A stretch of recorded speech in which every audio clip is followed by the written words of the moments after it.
Блогеры выходят, о, Аблязов проиграл. Слушайте, Аблязов что ли говорил, что себе поднять пенсию плюс 150 тысяч тенге? Аблязов говорил в программе, что мы должны требовать более чем 2 миллионов пенсионеров 150 тысяч тенге. Это что, мне что ли? Или я говорил, что работникам, точнее мне нужно поднять зарплату, а не работникам экспортных предприятий до 1 миллиона тенге. Это же там их минимум 1 миллион человек. Пособие, матерям и все прочее, бесплатное образование, здравоохранение. Это что, Аблязову?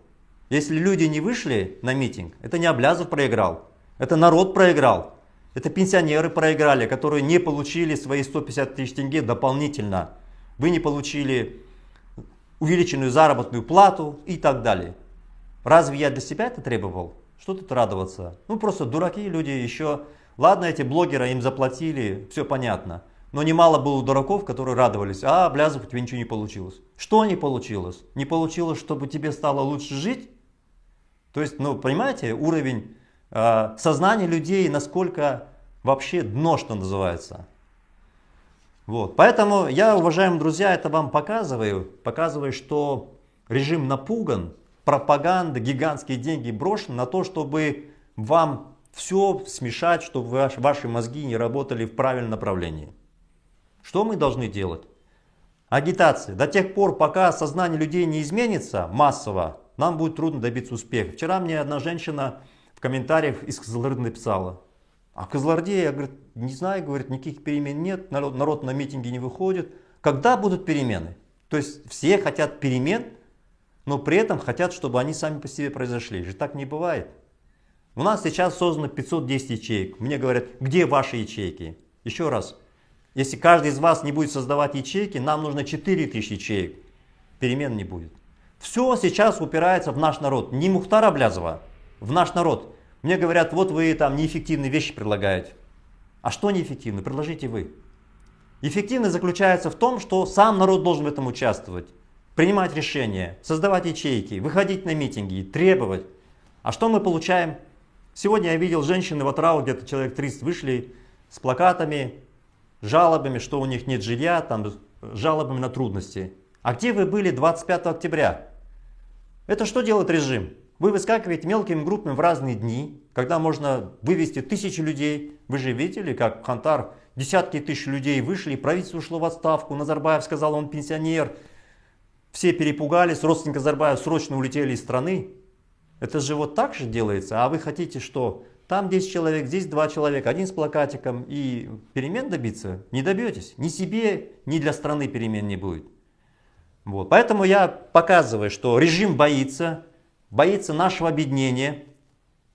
И нам надо, значит, делать то, чего боится режим. Объединяться. Режим действительно в страхе. Ну, еще что я хотел бы показать. 30 ноября, точнее, извините, 30 октября, в понедельник, в 10 часов дня в Астане по адресу Кенесары 3 состоится суд над Маратом Жыланбаевым. У нас вся страна посмотрела. Оян, казак, котер басте, мыржахыбыз дулата. Слезы проливали, говорили, вот там режим людей мучил, пытал. Выходила там женщина, рассказывала, что ее родственники пострадали и все прочее, 70-летняя. Друзья, у нас под носом режим репрессирует, десятки людей арестованы. Знаменитый наш человек, который в книге рекордов Гиннесса, его рекорды никто в мире не смог побить, Марат Жыланбаев, за критику действующего режима сидит в тюрьме, и еще его хотят осудить. Он председатель оргкомитета партии Алга Казахстан. И там ему просто сфабриковали какие-то придуманные обвинения. Там, ну просто глупые, понимаете? И я призываю вас, уважаемые друзья, прийти в Астане вот по адресу Кенесары 3, 10 часов утра. Необходимо поддержать Марата Жыланбаева, нашего знаменитого чемпиона. Именно такие люди, которые поднимали имя Казахстана, такие люди, они не ломаются, стоят и борются против этого режима. И им нужна ваша поддержка. Я же вижу эти слезы, когда говорит, как же так, казахи не поддержали алашевцев в 30-х годах. Так вы поддержите сейчас, поддержите тех, кто борется с режимом, который такой же репрессивный, который также расстреливал людей, пытал. Тимура Данибаева увидели, как этот режим пытал. Вы видите, что происходит? Поэтому я призываю 30 ноября в 10 часов в Астане прийти поддержать Марата Желомбаева, нашего знаменитого человека. Ну вот, собственно, я сейчас хочу резюмировать. Первое. Мы должны действовать активно. Очень скоро мы снова назначим дату митинга. Кто разочарованы в сторону? Нам с вами не по пути. Нам 2-3% людей активных достаточно. Это 500-600 тысяч человек, чтобы добиться перемен.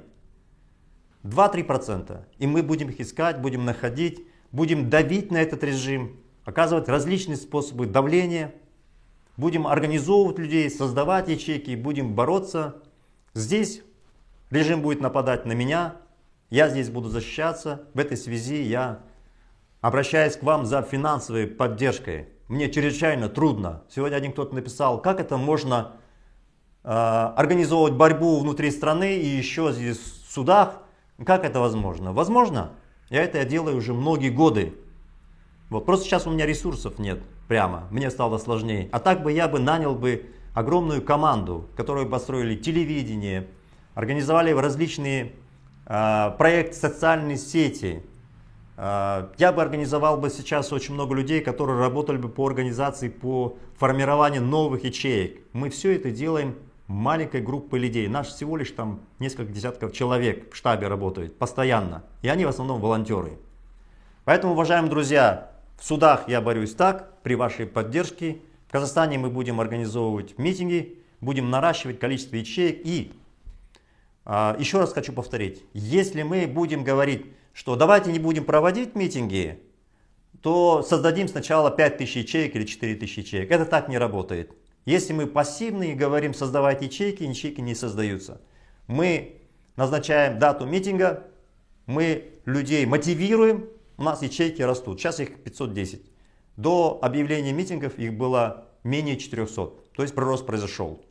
Поэтому двигаемся именно так. Очень скоро мы обозначим новую дату, будем снова мобилизировать, будем расшатывать режим. Здесь я буду бороться. Я надеюсь на вашу поддержку. Давайте действовать, не спать, не пугаться, не говорить, что подождем. Ничего так не изменится. Алга, Казахстан.